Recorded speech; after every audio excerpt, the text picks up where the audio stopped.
பல்கலைக்கழக நிதி நல்கை குழு வெளியிட்டுள்ள வரைவு நெறிமுறைகளை திரும்பப் பெற வேண்டும் என்று வலியுறுத்தி மத்திய கல்வி அமைச்சர் தர்மேந்திர பிரதானுக்கு முதலமைச்சர் மு.க.ஸ்டாலின் கடிதம் எழுதியுள்ளார். அதில் யுஜிசி வெளியிட்டுள்ள வரைவு நெறிமுறைகள் குறித்து ஆழ்ந்த கவலையுடன் கடிதத்தை எழுதுவதாக முதலமைச்சர் குறிப்பிட்டுள்ளார். அந்த வரைவு நெறிமுறைகளில் உள்ள பல விதிகள் மாநிலங்களின் கல்வி முறை மற்றும் கல்விக் கொள்கைகளுக்கு முரணாக உள்ளதாக முதலமைச்சர் கடிதத்தில் தெரிவித்துள்ளார். பொது நுழைவுத் தேர்வுகளுக்கான முன்மொழிவு 4 வருட கலை அல்லது அறிவியல் பட்டம் பெற்றால் முதுகலை பொறியியல் பட்டப்படிப்புகளை தொடர அனுமதிப்பது கவலை அளிக்கிறது என்று அவர் தெரிவித்துள்ளார். துணைவேந்தர் தேடல் குழுவிலிருந்து மாநில அரசை நீக்குவது, கல்வியாளர்கள் அல்லாதவர்களை துணைவேந்தர்களாக நியமித்தல் உள்ளிட்டவை கவலை அளிப்பதாக தெரிவித்துள்ள முதலமைச்சர் இவற்றை பரிசீலனை செய்து சாதகமான நடவடிக்கைகள் எடுக்க கோரிக்கை விடுத்துள்ளார். மேலும் இந்த வரைவு விதிக்கு எதிராக தமிழ்நாடு சட்டப்பேரவையில் நிறைவேற்றிய தீர்மானத்தை தங்கள் மாநிலங்களில் நிறைவேற்ற கோரிக்கை வைத்து மற்ற மாநில முதலமைச்சர்களுக்கும் மு.க.ஸ்டாலின் கடிதம் எழுதியுள்ளார். டெல்லி, இமாச்சல் பிரதேசம், ஜம்மு காஷ்மீர், ஜார்க்கண்ட், கர்நாடகா, கேரளா, பஞ்சாப், மேற்கு வங்கம் மற்றும் தெலங்கானா மாநில முதலமைச்சர்களுக்கும் கடிதம் எழுதப்பட்டுள்ளது. பீகாரில் நடைபெற்ற சட்டப்பேரவை தலைவர்கள் மாநாட்டிலிருந்து தமிழக சபாநாயகர் அப்பாவு வெளிநடப்பு செய்தார். மக்களவை, மாநிலங்களவை மற்றும் சட்டப்பேரவை தலைவர்களின் 85வது மாநாடு பீகார் மாநிலம் பாட்னாவில் நடைபெற்றது. இதை மக்களவை சபாநாயகர் ஓம் பிர்லா தொடங்கி வைத்தார். இதில் பேசிய தமிழக சட்டப்பேரவைத் தலைவர் அப்பாவு தமிழ்நாடு ஆளுநர் ரவியின் செயல்பாடுகள் கவலை அளிப்பதாக கூறினார். பதவியேற்றதிலிருந்து தற்போதைய தமிழக ஆளுநர் அரசியலமைப்பு சட்ட விதிகளை கேலிக்கூத்தாக்கி வருகிறார் என்றும் குற்றம் சாட்டினார். அப்பாவு பேசிய போது குறுக்கிட்ட மாநிலங்களவை துணைத் தலைவர் ஹரிவன்ஷ் சிங் நாராயண் சிங் ஆளுநர் குறித்து பேசக்கூடாது எனவும் ஆளுநர் குறித்து பேசியது நிகழ்ச்சி குறிப்பில் பதிவாகாது என்றும் தெரிவித்தார். இதனையடுத்து கூட்டத்திலிருந்து அப்பாவு வெளிநடப்பு செய்தார். இதுகுறித்து நியூஸ் 18க்கு தொலைபேசி வாயிலாக பேட்டியளித்த அப்பாவு இப்பிரச்சனையை இங்கு பேசாமல் எங்கு பேசுவது என்றார். நம்ம தமிழ்நாட்டில் ஆளுநர் அவர்கள் அந்த அரசியலமைப்பு சட்டத்துக்கு எதிராட்டு செயல்படுறாங்க. அதே போல பல்கலைக்கழகத்துக்கு துணைவேந்தர் போடுறதுக்கு யுஜிசியை வச்சு இன்னொரு ஆள் போடுங்கன்னு சொல்லி தேவையில்லாத பிரச்சனையை உருவாக்கி விதிக்கு புறமாட்டம், அரசியலமைப்பு சட்டத்துக்கும் புறமாட்டு பண்ணி பல பல்கலைக்கழகங்கள்ல துணைவேந்தர் எல்லாம் நடந்து பல்கலைக்கழகத்தினுடைய நம்முடைய கல்வியினுடைய மாண்பையும் கல்வியையும் அது சீர்குலைக்க வேண்டும் என்ற கெட்ட எண்ணத்தோடு இப்படி செயல்படுறாங்க. முழுமையா இப்படி ஒரு கழகத்தை உருவாக்கணும்னு சொல்லி ஒரு சாதாரண ஆள் செய்யறமா என்ன நியாயம் சொல்லுங்க? இத கூட பதிவு பண்ற இடத்துல இவ்வளவு பிரச்சனை ஒரு ஆள் பண்றாங்கிறத இங்க பண்ணக்கு அனுமதிக்கல. அதனால்தான் வெளிநடப்பு பண்ணோம். பல்கலைக்கழக துணைவேந்தர் நியமனத்திலும் ஆளுநர் குழப்பம் செய்து வருவதாக அப்பாவு குற்றம் சாட்டினார். கர்நாடக மாநிலம் மங்களூருவில் கூட்டுறவு வங்கியில் கொள்ளையில் ஈடுபட்ட கும்பலைச் சேர்ந்த 3 பேரை தமிழ்நாட்டில் போலீசார் கைது செய்தனர். கடந்த 17ஆம் தேதியன்று மங்களூர் அருகே தாளப்பாடியில் உள்ள கூட்டுறவு வங்கி கிளைக்குள் புகுந்த முகமூடி அணிந்த ஆயுதமேந்திய நபர்கள் 13 கோடி ரூபாய் மதிப்பிலான தங்க நகைகள் மற்றும் சுமார் 4 கோடி ரூபாய் ரொக்க பணத்தை கொள்ளையடித்து தப்பினர். இந்த சம்பவம் தொடர்பான சிசிடிவி காட்சிகளின் அடிப்படையில் காவல்துறையினர் தீவிர விசாரணை மேற்கொண்டு வருகின்றனர். கொள்ளையர்கள் பணம் நகைகளுடன் கேரளா வழியாக தமிழ்நாட்டிற்கு தப்பியிருக்கலாம் என கருதி அவர்களை பிடிக்க தனிப்படைகள் தீவிர தேடுதல் மேற்கொண்டனர். இந்நிலையில் திருநெல்வேலி மாவட்டம் பத்மநேரி கிராமத்தில் பதுங்கியிருந்த கொள்ளையர்கள் 3 பேரை உள்ளூர் காவல்துறையினரின் உதவியுடன் தனிப்படையினர் சுற்றி வளைத்து கைது செய்தனர். அவர்களில் ஒருவர் பத்மநேரியைச் சேர்ந்த முருகண்டி என்பதும் மற்ற 2 மகாராஷ்டிரா மாநிலத்தைச் சேர்ந்தவர்கள் என்பதும் தெரியவந்துள்ளது. மேலும் குற்றத்திற்கு பயன்படுத்தப்பட்ட கார், 3 துப்பாக்கிகள், கத்திகள் மற்றும் திருடப்பட்ட பணம் மற்றும் தங்கத்தின் ஒரு பகுதி ஆகியவை பறிமுதல் செய்யப்பட்டது. கொள்ளை கும்பலைச் சேர்ந்த மற்றவர்களை தேடும் பணியும் தொடர்ந்து நடைபெறுகிறது.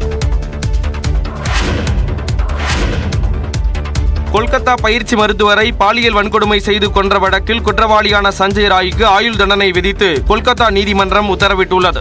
கடந்த ஆண்டு ஆகஸ்ட் மாதம் ஆர்ஜிகர் மருத்துவக் கல்லூரி மருத்துவமனையில் பணியில் இருந்த பெண் பயிற்சி மருத்துவர் பாலியல் வன்கொடுமை செய்யப்பட்டு கொல்லப்பட்ட வழக்கில் சஞ்சய் ராய் என்பவர் கைது செய்யப்பட்டார். இது தொடர்பான விசாரணை நடந்து வந்த நிலையில் அவரை குற்றவாளி என கொல்கத்தா சியால்டா நீதிமன்றம் தீர்ப்பளித்தது. இந்நிலையில் அவருக்கு ஆயுள் தண்டனை மற்றும் 50,000 ரூபாய் அபராதம் விதித்து நீதிமன்றம் உத்தரவிட்டுள்ளது. இந்த வழக்கு அரிதிலும் அரிதானது இல்லை என்பதால் மரண தண்டனை விதிக்கவில்லை என்றும் நீதிமன்றம் தெரிவித்தது. உயிரிழந்த மருத்துவரின் குடும்பத்திற்கு 17 லட்சம் ரூபாய் இழப்பீடு வழங்க உத்தரவிட்ட நீதிமன்றம் குற்றம் சாட்டப்பட்டவர் வேறு நீதிமன்றத்தில் முறையிடலாம் என்றும் தெரிவித்தது. தீர்ப்புக்கு முன்பான வாதத்தின் போது தான் எந்த குற்றமும் செய்யவில்லை என சஞ்சய் ராய் நீதிமன்றத்தில் தெரிவித்தார். சிலருக்கு ஆதாயம் இருப்பதால் பரந்தூரில் விமான நிலையம் அமைக்கப்படுவதாக தவிக தலைவர் விஜய் குற்றம் சாட்டிய நிலையில் பரந்தூரில் தங்களுக்கு நிலம் எதுவும் இல்லை என்று ஜி ஸ்கொயர் நிறுவனம் விளக்கம் அளித்துள்ளது. பரந்தூரில் விமான நிலையம் அமைக்கப்படுவதில் சிலருக்கு ஆதாயம் இருப்பதாக விஜய் குற்றம் சாட்டியிருந்தார். இதனைத் தொடர்ந்து சமூக வலைதளங்களில் பரந்தூரில் ஜி ஸ்கொயர் நிறுவனத்திற்கு நிலம் இருப்பதாகவும் இந்நிறுவனம் அரசியல் தொடர்புகளுடன் இருப்பதாக தகவல் பரப்பப்பட்டது. இவ்விவகாரம் தொடர்பாக ஜி ஸ்கொயர் நிறுவனம் விளக்கம் அளித்துள்ளது. அதில் பரந்தூரில் தங்கள் நிறுவனத்திற்கு அதிக அளவில் நிலம் இருப்பது போன்ற பொய்யான தகவல்கள் பரப்பப்படுவதாகவும் தங்களுக்கு பரந்தூர் மற்றும் அதன் சுற்றுவட்டார பகுதிகளில் எந்த நிலமும் இல்லை என்றும் தெரிவித்துள்ளது. மேலும் தங்களது நிறுவனத்திற்கு அரசியல் தொடர்புகள் எதுவும் இல்லை என்றும் பொய்யான தகவல்களை வெளியிடுவோர் மீது சட்டப்படி நடவடிக்கை எடுக்கப்படும் என்றும் ஜி ஸ்கொயர் நிறுவனம் தெரிவித்துள்ளது. அண்ணா பல்கலைக்கழக மாணவி பாலியல் வன்கொடுமை செய்யப்பட்ட வழக்கில் ஞானசேகரனை 7 நாள் காவலில் எடுத்து போலீஸ் விசாரித்து வருகிறது. சென்னை அண்ணா பல்கலைக்கழக வளாகத்தில் விடுதியில் தங்கி படிக்கும் மாணவி பாலியல் வன்கொடுமை செய்யப்பட்ட சம்பவம் பெரும் பரபரப்பை ஏற்படுத்தியது. இந்த சம்பவம் தொடர்பாக கோட்டூர்புரத்தைச் சேர்ந்த பிரியாணி கடைக்காரர் ஞானசேகரன் என்பவர் கைது செய்யப்பட்டார். இந்த வழக்கை சென்னை உயர்நீதிமன்றத்தின் உத்தரவின்படி 3 பெண் IPS அதிகாரிகளை கொண்ட சிறப்பு புலனாய்வு குழு விசாரித்து வருகிறது. இந்நிலையில் ஞானசேகரனை போலீஸ் காவலில் எடுத்து விசாரிக்க அனுமதி கேட்டு காவல்துறை தரப்பில் சைதாப்பேட்டை நீதிமன்றத்தில் மனு தாக்கல் செய்யப்பட்டது. இந்த மனுவை விசாரித்த நீதிமன்றம் ஞானசேகரனை 7 நாட்கள் போலீஸ் காவலில் வைத்து விசாரிக்க அனுமதி வழங்கியது. அதன்படி அவரிடம் சிறப்பு புலனாய்வு குழு விசாரணை நடத்தி வருகிறது. அண்ணா அண்ணா அண்ணா தலைக்கு மேல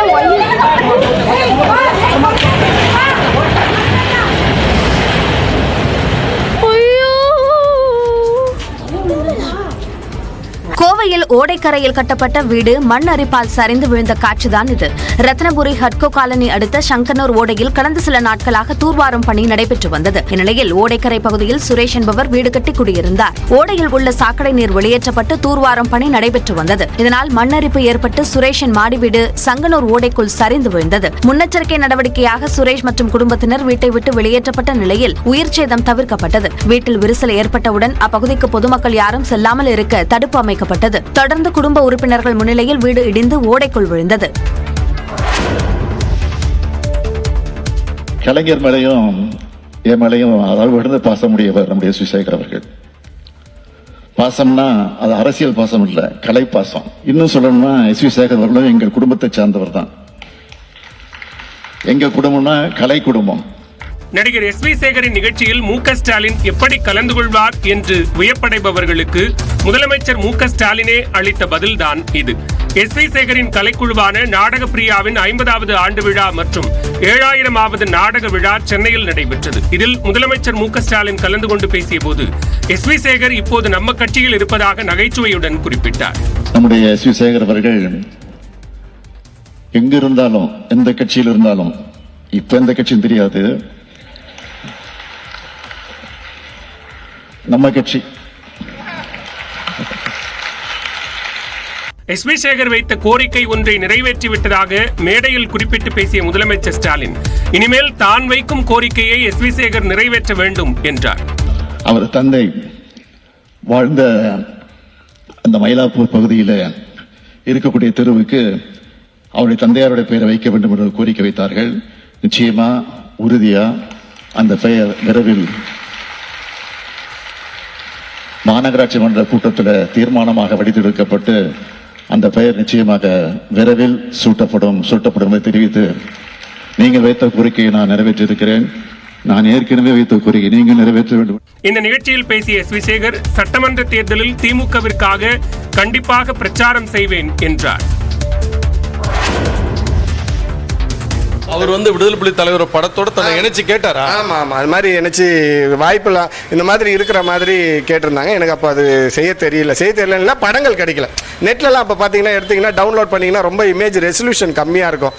சீமான் பிரபாகரன் படம் தொடர்பாக புதுச்சேரி நாம் தமிழர் கட்சியின் முன்னாள் ஒருங்கிணைப்பாளர் தெரிவித்த கருத்து தான் இது. தமிழ் ஈழ விடுதலை புலிகள் இயக்க தலைவர் பிரபாகரனும் சீமானும் இருக்கும் புகைப்படத்தை தான் எடிட் செய்து கொடுத்ததாக திரைப்பட இயக்குனர் சங்ககிரி ராஜ்குமார் கூறியிருந்தார். அது தற்போது விவாதமாகியுள்ள நிலையில் 2008ஆம் ஆண்டே இதுபோன்று ஒரு படத்தை தயாரிக்குமாறு தன்னிடம் சீமான் தெரிவித்ததாக புதுச்சேரி நாம் தமிழர் கட்சியின் முன்னாள் ஒருங்கிணைப்பாளர் அருமைதாசன் கூறினார்.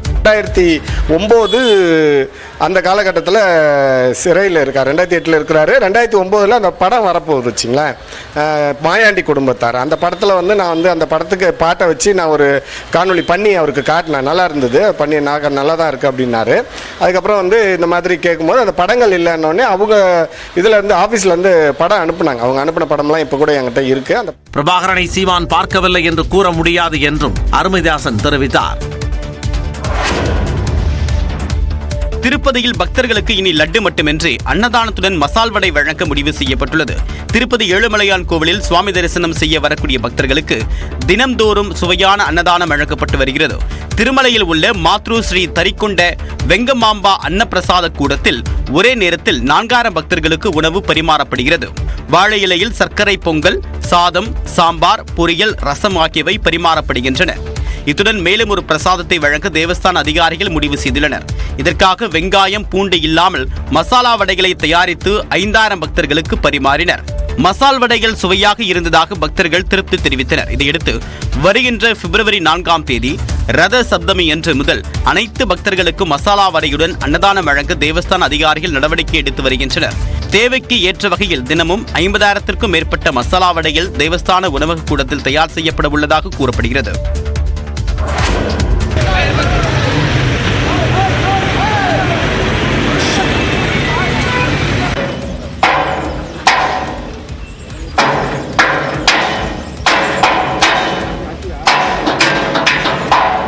குன்னூர் மேட்டுப்பாளையம் தேசிய நெடுஞ்சாலையை காட்டு யானைகள் கடந்து சென்றதால் போக்குவரத்து பாதிக்கப்பட்டது. நீலகிரி மாவட்டம் குன்னூர் மேட்டுப்பாளையம் தேசிய நெடுஞ்சாலை பகுதியில் கடந்த சில நாட்களாக குட்டியுடன் 10 காட்டு யானைகள் முகாமிட்டுள்ளன. இந்த யானைகள் நஞ்சப்ப சத்திரம் பகுதியில் இரவு நேரங்களில் தோட்டங்களில் புகுந்து அட்டகாசம் செய்து வருவதாக விவசாயிகள் வேதனை தெரிவிக்கின்றனர். இதனைத் தொடர்ந்து யானைகளை விரட்டும் பணியில் வனத்துறையினர் ஈடுபட்டுள்ளனர். இந்த யானைகள் குன்னூர் மேட்டுப்பாளையம் தேசிய நெடுஞ்சாலையில் காட்டேரி அருகே வனப்பகுதியிலிருந்து குட்டிகளுடன் வெளியேறியது. அப்போது வனத்துறையினர் ஒருபுறம் நின்று யானைகளை கைகளை அசைத்து செய்கை மூலமாக விரட்டினர்.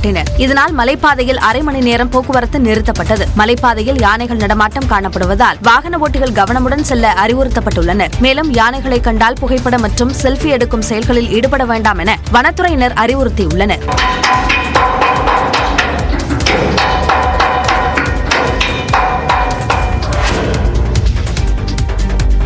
ஈரோடு கிழக்கு இடைத்தேர்தலில் 46 பேர் களத்தில் உள்ள நிலையில் நாம் தமிழர் கட்சிக்கு மைக் சின்னம் ஒதுக்கீடு செய்யப்பட்டுள்ளது. ஈரோடு கிழக்கு தொகுதிக்கு வரக்கூடிய 5ஆம் தேதி இடைத்தேர்தல் நடைபெற உள்ளது. வேட்புமனு அளித்த 8 பேர் தங்கள் மனுவை திரும்பப் பெற்ற நிலையில் 47 வேட்பாளர்கள் களத்தில் இருப்பதாக தேர்தல் நடத்தும் அலுவலர் மணீஷ் தெரிவித்தார். எனினும் கர்நாடக மாநிலத்தைச் சேர்ந்த பத்மாவதி சுயேட்சையாக தாக்கல் செய்த மனு ஏற்கப்பட்டதற்கு எதிர்ப்பு எழுந்தது. இது தொடர்பாக மாவட்ட தேர்தல் அதிகாரியுடன் தேர்தல் நடத்தக்கூடிய அலுவலர் மணீஷ் ஆலோசனை மேற்கொண்டார். இதனைத் தொடர்ந்து பத்மாவதியின் மனு நிராகரிக்கப்பட்டது. இதையடுத்து 46 வேட்பாளர்கள் களத்தில் உள்ளனர். நாம் தமிழர் கட்சி வேட்பாளர் சீதாலட்சுமிக்கு மைக் சின்னம் ஒதுக்கப்பட்டது. என்ன வேணும்னு கேட்டிருக்கும் போது ஏற்கனவே நாங்கள் ஒளி வாங்கி கேட்டிருந்தோம். ஆகவே ஒளி வாங்கி சின்னம் இப்போ எங்களுக்கு நாம் தமிழர் கட்சியினுடைய சின்னமாக தேர்தல் ஆணையத்தில் ஒதுக்கியிருக்காங்க. இடைத்தேர்தலில் திமுகவின் சந்திரகுமாருக்கும் நாம் தமிழர் கட்சியின் சீதாலட்சுமிக்கும் இடையே நேரடி போட்டி ஏற்பட்டுள்ளது.